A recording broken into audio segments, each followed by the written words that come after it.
তো চলো বন্ধুরা, তোমাদের সাথে আজকে একটা মিনি ব্লগ শেয়ার করি। তো বিকালে খেয়ে দিয়ে কাজ না পেয়ে চলে গেলাম দুজনে বাজারে। বাজারের মধ্যে জাতি না জাতি এত সুন্দর সুন্দর জামার কালেকশন দেখলাম, তাতে আমি পাগল হয়ে গেলাম। তারপর বড়রে বললাম যে আমার কটা জামা কাপড় কিনে দাও। সে বললো না আমি পারবো না। আমার পারবে না যখন কইছে তখন ও আর কিনেই দেবে না। তাই দুইজনে এক মনে হাঁটা ধরলাম বাজারের দিকে। হাঁটতে হাঁটতে সামনের দিকে যাই দেখি কি মেহেন্দি আঁকানির লোকজন বসে রয়েছে। এরা যে কি সুন্দর মেহেন্দি আঁকায় তা তোমরা না দেখলে বুঝবাই না।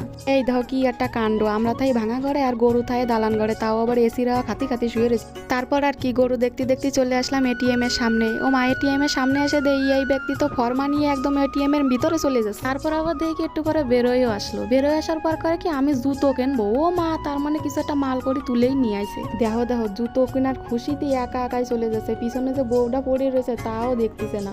যাওয়ার সাথে সাথে ওই মহিলা কলো এই দোকান না, পাশের খোপে যাওয়া। আর আমার তো চোখে পড়ে গেল মাইয়েগে কালেকশন। পরে কি জুতো এখন হাতে নিয়ে পায়ে নিয়ে দেখা শুরু করে দিল, কোনটা ভালো লাগতেছে কোনটা খারাপ লাগতেছে।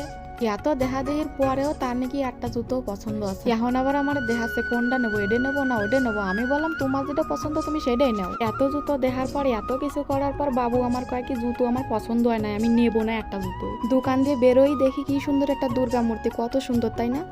তারপর বাবু আবার অন্য দোকানে যাচ্ছে জুতো কিনতে। নিজের বেলা তো এখন তো কত দোকান ঘুরবে না। আর আমি যদি হতাম তাহলে তো আমার এমন চোখ গরম দিত, তাতে আমার হয়ে যেত কেনাকাটা সব। এই জায়গাও নাকি ওর একটাও জুতো পছন্দ হয় না, তাই আমার উপরে রাগ দেয় আছে। দাও হাতটা এমন ভাবে মোচড়াছে যেন ভাঙিয়েই ফেলবে। তারা এমন একটা কামড় বসাবো, করে বাবারে কামড় দিতে গিয়ে কপালে যাটা ঠুন খালাম, বাবারে বাবা ব্যথা হয়ে ফুলি হয়ে গেল। এরপর আমরা দুজন মারামারি করতে করতে ঘরে চলে গেলাম।